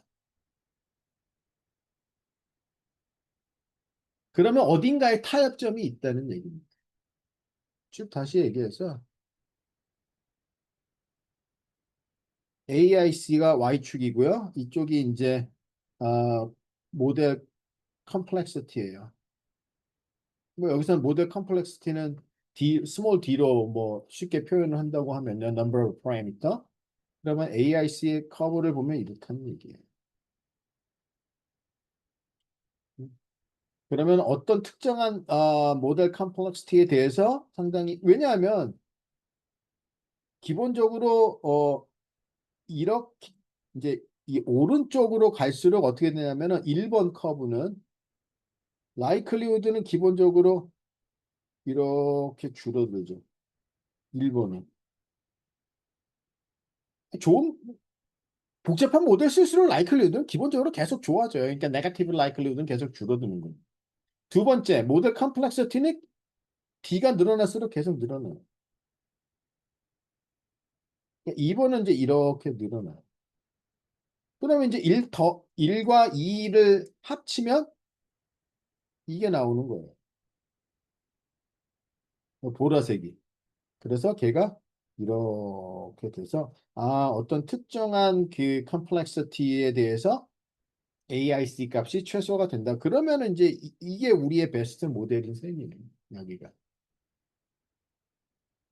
AIC 대신에 뭐 BIC를 쓴다. BIC도 상당히 비슷합니다. 어차피 네거티브 라이클리후드에다가 요번에는 D 그리고 log n 여기는 이제 뭐 number of sample까지도 관련이 있지만 여기에 그 두 번째 텀이 조금 뭐 다를 뿐이지 AIC나 BIC. 근데 지금 현재는 AIC보다는 BIC를 훨씬 더 많이 씁니다. 이런 것들이 어디서 왔느냐? 그거는 일단 뭐 여러분들이 크게 신경 쓰지 않으셔도 돼요. 만약에 그게 진짜로 궁금하다. 그럼 그것만 이해하는데 한 며칠 정도는 최소한 걸립니다. 사실. 네. 그냥 이런 매저가 있고 이런 매저가 트레이닝 에러를 계산해서 약간 보정을 해서 근사적으로 테스트 에러를 우리한테 주는 거다라는 정도를 여러분들이 기억하고 있으면 됩니다. 그러니까 이런 각각의 값들은 뭐 다 알아서 소프트웨어가 계산을 해주니까 내가 이제 이거를 통해서 계산을 하겠다. 그 다음에 이제 이 R 스퀘어드에서 제가 R 스퀘어드 밸류는 이제 제가 설명을 했잖아요. 뭐냐면은 이제 이 어떤 그 토탈 베리에이션 분의 모델이 설명하지 못하는 베리에이션 그거를 이제 1에서 빼주는 값이라고 했죠. 근데 adjusted R square라는 건 뭐냐 하면 사실 R squared는 뭐 모델의 파라미터 개수가 뭐냐 아니면은 샘플의 개수가 뭐냐 이런 것들이 전혀 고려가 안 됩니다. 그래서 실제적으로 만약에 우리가 복잡한 모델을 쓰면 쓸수록 사실 R squared는 좋아져요. 근데 사실 그게 그렇게 바람직한 거는 아닙니다. 그래서 우리가 그 모델의 복잡도 그다음에 샘플의 개수 이런 것까지 고려해서 다시 R squared value를 조금 더 조정을 한 거죠. 왜냐하면 그러니까 인풋 피처를 더 늘릴수록 즉 모델을 더 복잡한 모델을 쓸수록 R 스퀘어드는 계속 증가를 하는 거예요. 근데 그게 우리가 진짜로 원하는 바는 아닙니다. 왜냐하면 시리어스나 오버피팅이 생기는데 R 스퀘어드는 계속 좋아집니다. 그러니까 그거를 좀 어느 정도는 보정을 해야 된다. 그래서 고정된 R 스퀘어드, 고정된 R 스퀘어드는 뭐 이거는 뭐 하여튼 포뮬라가 이렇습니다. R squared value 마이너스 1 마이너스 R squared 그리고 D는 number of parameter, large N은 number of samples. 자, 하여튼 그래서 이 adjusted R squared가 또한 그 테스트 에러의 근사치라고 또 생각을 하고 하여튼 이런 값들에 의해서 이제 우리가 또한 이렇게 보정 아니 뭐 셀렉션을 합니다. 자, 그러면 지금 어떻게 셀렉션을 하느냐는 아직 설명하지 않았어요. 지금까지 설명한 거는 뭐냐? 셀렉션을 하기 위해서 어떤 매저를 쓸 거냐? 아니, 셀렉션을 하려면은 뭐가 좋고 뭐가 나쁜지를 알아야 되는데 그 좋고 나쁨을 뭐를 기준으로 판단을 하느냐? 트레이닝 에러를 기준으로 판단하느냐? 그건 별 의미가 없어. 왜냐하면 뭐 제가 분명히 얘기했지만 모델이 복잡해지면 트레이닝 에러는 계속 줄어드는 거고 시리어스한 오버피팅이 생기면서 트레이닝 에러는 거의 제로로 가. 그게 우리가 원하는 모델이고 그게 원하는 베스트냐 아니란 말이죠. 그럼 우리는 뭐를 봐야 되느냐? 테스트 에러를 봐야 되고요. 테스트 에러를 디렉트리 계산할 수 있느냐? 그거는 불가능합니다. 그래서 우리가 validation set을 따로 트레이닝 셋에서 띄워놓고 밸리데이션 에러를 계산하거나 아니면 이미 우리가 모델을 학습하면서 트레이닝 에러가 계산이 됐으니까 트레이닝 에러의 어떤 모델 컴플렉시티를 고려한 거를 추가해서 약간 보정을 해서 근사적으로 테스트 에러를 계산하는데 그거를 위해서 우리가 대표적으로 쓰는 것이 Mellows CP, AIC, BIC, Adjusted Outscared 이 네 가지입니다. 뭐 그 중에서 그냥 아무거나 하나 쓰셔도 되고요. 뭐 잘 모르겠다 그러면 제 생각에 그냥 BIC를 쓰세요. BIC가 이제 좀 그러니까 멜로드 CP나 BIC가 제 생각에는 파퓰러한 편이에요.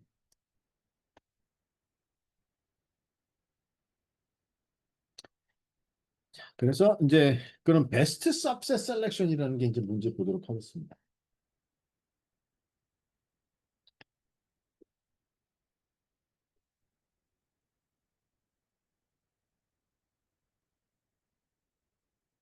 만약에 우리가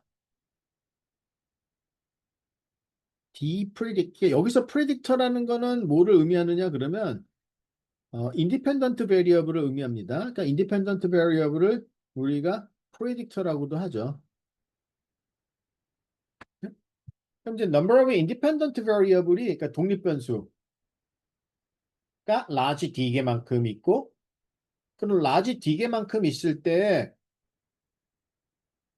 이제 가능한 subset은 엄청 많죠. 그렇죠?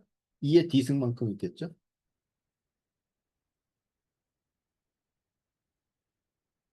그러면 이제 그 중에서 베스트를 갖다가 골라야 되는데 이제 우리가 어떤 식으로 하느냐 하면은 자 하나의 프레딕터만 있는 모델은 몇 개 있습니까? large D개이죠. 그럼 이제 뭐 이렇게 하죠. 그냥. 자, 프리딕터의 개수가 10개예요. 인풋 피처가 10개입니다. 지금 뭐 theta 1 x1 플러스 theta 10 x10 이제 이렇게. 자, 하나의 프레딕트만 포함하는 모델은 뭐냐?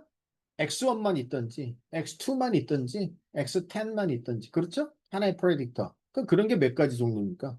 10개밖에 없잖아요. 그래서 10개밖에 없습니다. 그래서 그냥 그 모델을 피팅을 먼저 하는 거예요. 그러니까 첫 번째 초이스. 자, 우리는 theta 1, x1. 요게 이제 프레딕터 하나만 포함한 모델의 한 가지죠. 또는 그러니까 이제 뭐 y는 theta 1, x1. 이 모델을 이제 피팅을 하는 거고요. 트레인 데이터에. 그 다음에 또 요 모델을 피팅을 하는 거고. 해서 10개의 요 모델을 피팅을 하는 겁니다. 그 다음에 두 개의 프레딕터를 갖는 모델은 몇 개나 있느냐? 그러면 몇 개나 있어요? 10개 중에서 두 개를 셀렉트 하는 거 아니에요? 이게 뭐냐? 하면은 10 choose 2죠. 바이노미얼 코에피션트를 넣으면 그래서 그러면 10 choose 2 요만큼 개수의 이제 또 그 모델이 나오는 거고 그걸 다 피팅을 합니다. 그래서 계속 이제 스몰 d개만큼 있는 거는 그러면은 이제 large d choose small d. 그래서 모든 가능한 그러니까 하나만 있는 경우, 피처가 두 개만 있는 경우, 세 개 있는 경우, 네 개 있는 경우부터 10개 있는 경우까지 모든 가능한 조합들을 다 학습을 시켜요. 그래서 걔네들의 그 BIC 값을 예를 들어 BIC를 기준으로 한다. 그럼 BIC 값들을 다 계산을 합니다.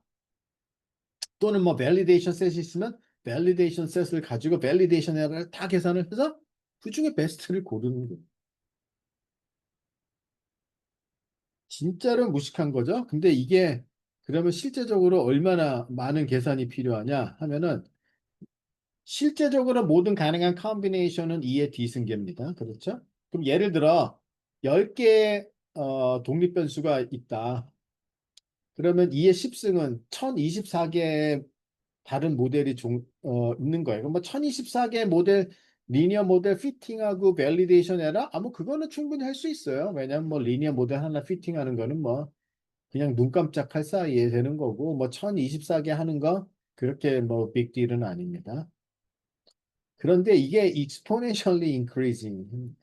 예를 들어 20개의 독립 변수가 있다 나한테. 그 중에서 베스트를 골라야 된다. 그러면 2의 20승 대략 이게 한 밀리언 100만 개가 됩니다. 2의 20승. 40개 정도의 독립 변수가 있다. 이게 2의 40승은요. 트릴리언 1조가 됩니다. 그러니까 이게 어마무시하게 이제 증가를 해요. 그러니까 한 10개 정도는 내가 감당을 하는 거야. 10개 정도 독립 변수가 있을 때는 모든 가능한 가지수를 다 고려해서 테스트 에러를 갖다가 계산해보고 베스트를 고를 수 있는데 벌써 뭐 한 20개 정도만 돼도 100만 개 모델을 다 검토를 해야 되고 40개가 되면은 이거는 뭐 진짜 아니 뭐 1조개나 뭐 어떻게 우리가 다 합니까? 물론 뭐 현재 무슨 뭐 컴퓨팅 리소스가 좋으니까 해야 된다 그러면 뭐 트릴리언도 하죠. 예. 그렇지만 이거는 엄청난 낭비다. 그렇지만 얘는 best. 근데 1조는 그냥 현재 모든 컴퓨터도 상당히 인피저블하다고 하네요. 1조 개를 다 뒤지는 거는. 근데 요거를 만들었을 당시에도 한 몇 년 전이니까요. 몇 년 전의 컴퓨팅과 지금의 컴퓨팅은 또 엄청 다릅니다. 그러니까 이제 베스트를 고를 수 있지만 우리가 정말 고려해야 되는 가지수가 너무너무나 많아서 프랙티컬하게 쓰기에는 그다지 바람직하지는 않다. 그래서 실제 이 방법을 잘 쓰지 않습니다. 그러니까 만약에 그냥 여러분이 피처의 개수가 한 10개 미만인데 그중에 몇 개를 내가 고른다. 그렇다면은 써도 됩니다. 베스트 सब셋 셀렉션은. 근데 이미 독립 변수가 몇십 개인데 그중에서 몇 개를 고른다. 그럴 땐 이거 쓰지 마세요. 좋지 않습니다. 알고리즘 아웃라인은 뭐 이렇죠. 자, 그러면은 이제 스몰 d가 1, 2d 하면서 그러면은 이제 우리가 라지 d개 중에서 스몰 d개를 고르는 가지수만큼 모델 피팅을 하고 그리고 거기서 이제 예를 들어서 뭐 특정한 이제 매저 뭐 CP건 뭐 BIC건 Adjusted R-square건 뭐 이제 이런 것들을 갖다가 이제 고르죠. 그러면 일단은 그 케이스에서 어 이제 걔네들 다 모아놓은 것을 이제 뭐 M small d라고 하면 이게 이제 d가 1일 때 2일 때 해서 다 지금 가능한 애들이 다 이 안에 있죠.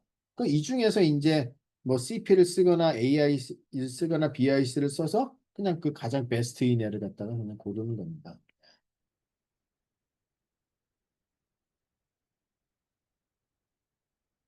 근데 뭐 별로 그렇게 바람직하지는 않다. 그래서 이제 실제적으로 많이 쓰는 방법이 요겁니다. Forward Stepwise Selection.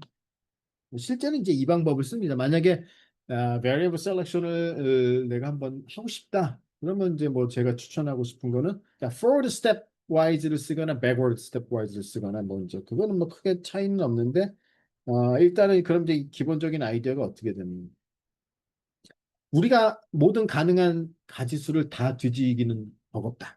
그러면 조금 더 효과적으로 하자는 거죠. 어떻게 하느냐 그러면 처음에 이제 null 모델 즉 뭐냐 뭐 프레딕터 하나도 없어요. 그러니까 이제 하나도 독립 변수가 없는 이제 그 모델부터 시작을 합니다. null 모델. 그래서 이제 우리가 하나를 추가를 하는데 어떤 독립 변수를 추가할 때 가장 성능이 좋은지를 봅니다. 그래서 하나를 추가를 해요.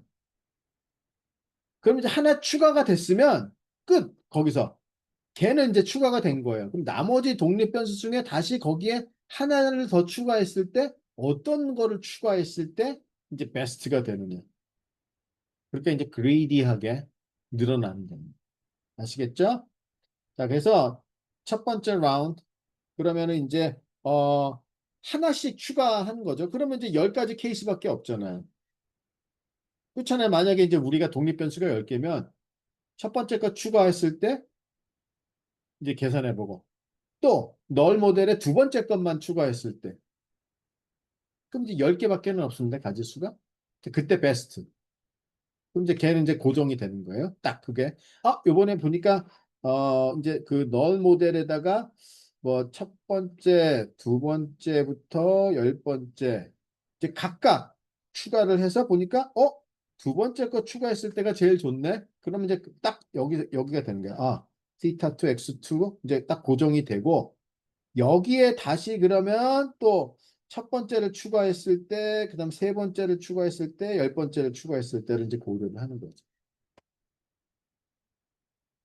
그렇게 되면은 베스트 सब셋 셀렉션보다는 훨씬 이제 가지수가 줄어드는 거죠. 베스트 सब셋 셀렉션은 이제 도대체 몇 개의 모델을 피팅을 해야 되느냐? 이에 디슨계의 모델을 피팅을 하게 되는데 이 forward stepwise selection 같은 경우에는 지금 이제 그 D 번째 이터레이션에서는 그러면은 이제 D-D 모델이죠. 그러니까 처음에 이제 우리가 널 모델 그럼 그거는 이제 뭐예요? 그냥 average response 값이겠죠. 자, 그럼 처음에 이제 널 모델 학습하고 그 다음에는 어떻게 됩니까? D개를 아니야 이제 D개를 갖다가 아이고 라지 D개를 고려하는 거죠. 그렇잖아요. 그럼 그 다음에는 D-1개를 갖다가 고려하는 거죠. 왜냐하면 이제 하나가 셀렉트 됐으니까 그럼 나머지 그 다음에는 그 다음 스테이지에서는 D-2개를 해갖고 어떤 이제 D 스테이지에 가면은 D- 스몰 d까지. 그럼 이제 이거가 이제 총. 그래서 이렇게 쓴 거 아니에요. 그게 대략 D 스퀘어. 그러니까 만약에 내가 피처가 10개다, 독립변수가 10개다 그러면 이렇게 이제 스텝 와이즈 셀렉션은 한 100개 정도 모델에 대해서 한번 우리가 이벨리에이트 하면은 나온다. 근데 이게 베스트는 아니죠, 사실은. 그러니까 진짜 베스트는 베스트 सब셋 셀렉션만이 베스트를 가지고 주는데 얘는 이제 그냥 꼭 항상 베스트를 고르지는 않지만 충분히 괜찮은 걸 고르는. 이게 이제 그 forward, 그러니까 forward stepwise selection이라는 거는 null 모델에서 시작해서 피처를 이제 하나씩 하나씩 그리디하게 추가해 가면서 이제 보는 겁니다. 그래서 만약에 한 세 개 정도 추가를 뭐 세 개 정도 가지고 내가 모델링을 하고 싶다 그러면 이제 처음에 하나 셀렉트해서 이렇게 10개 뒤지고 하나 셀렉트하고 9개 뒤져서 하나 셀렉트하고 나머지 8개 뒤지고 하나 셀렉트하고 끝.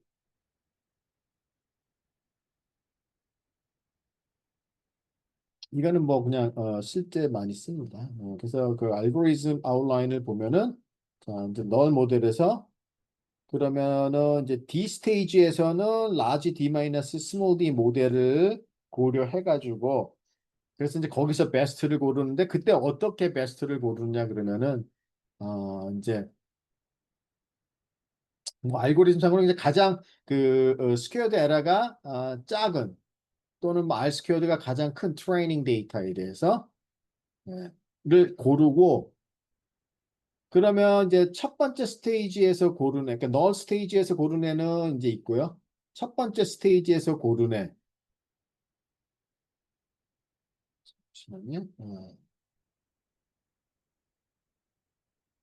그 다음에 이제 두 번째 스테이지에서 고르면 애, 세 번째 스테이지에서 고른 애 해갖고 그럼 이제 D 번째 스테이지에서 고른 애, 뭐 만약에 모든 풀 모델까지 끝까지 갔다면은 그렇게 해서 다 골랐다면 그래서 이제 거기서 최종적으로 베스트를 갖다가 고르는데 그때 이제 그 이 밸리데이션 그 테스트 에러 메저드를 써서 그때서 이제 베스트를 갖다가 고른다고 지금 여기 그 알고리즘에는 이제 그렇게 돼 있죠.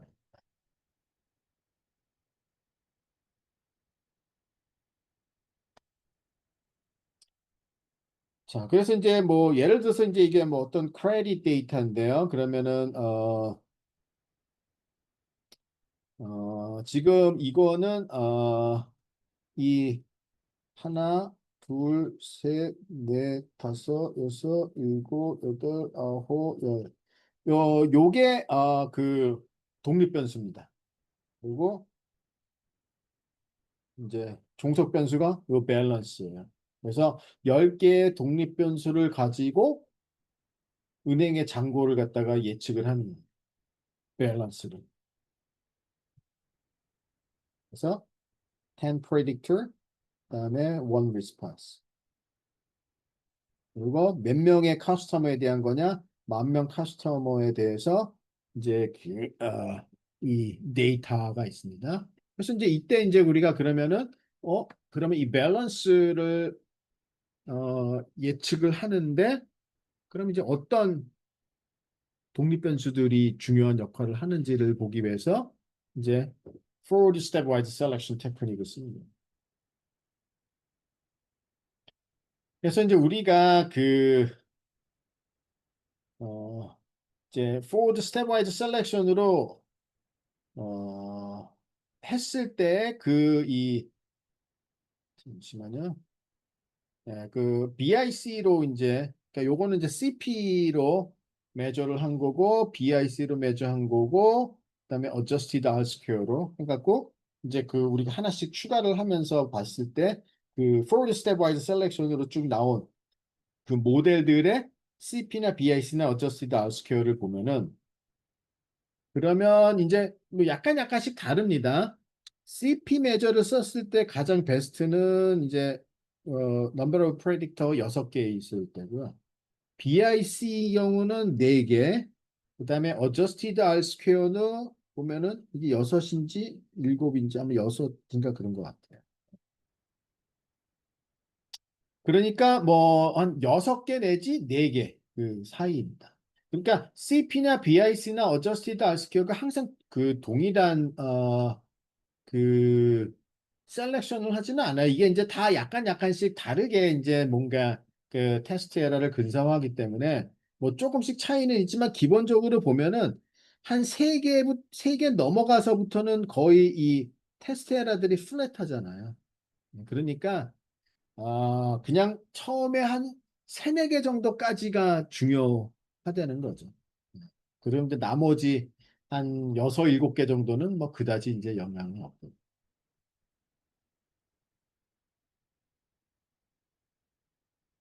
예.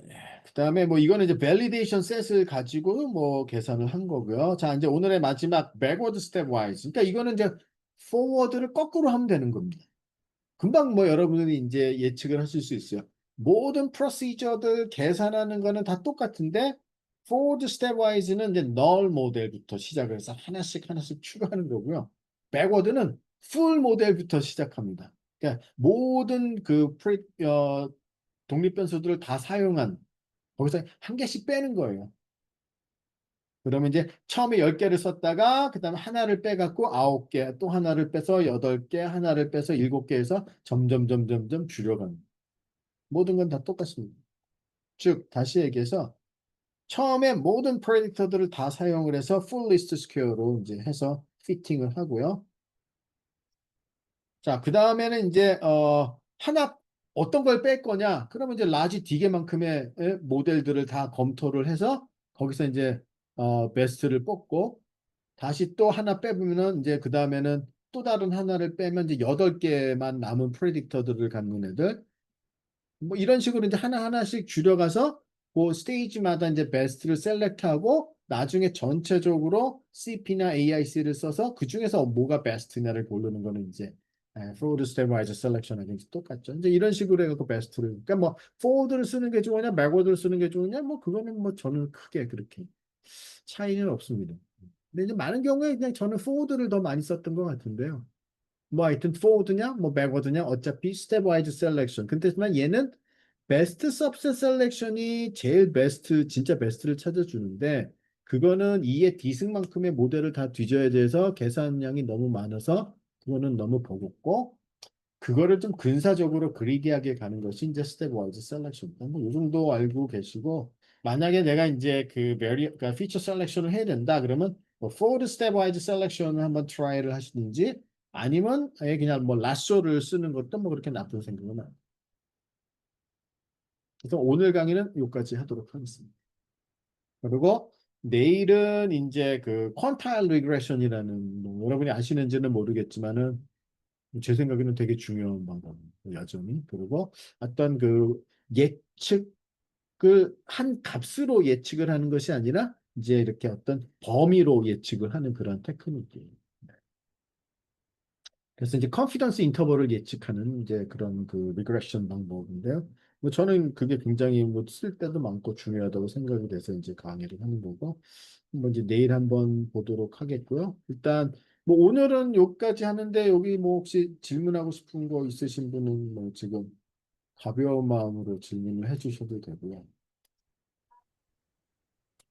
교수님, 아까 네, 전에 Generalized Linear 모델에서요, 네, 링크 펑션을 취하잖아요. 네, 근데 바이너리 클래스인 경우에는 로지스틱 펑션을 취하고, 네. 멀티 클래스피케이션 문제 있을 때는 소프트맥스. 소프트맥스 네. 펑션을 취한다. 이렇게 이해하면 될까요? 네, 예. 네, 네네네. 그냥 뭐 제너럴라이즈 리니어 모델이라는 용어는 지금 너무 뭐 그렇게 꼭 그 기억을 안 하셔도 되고요. 그냥 바이너리인 경우에는 logistic function, 그다음 멀티 클래스인 경우는 softmax.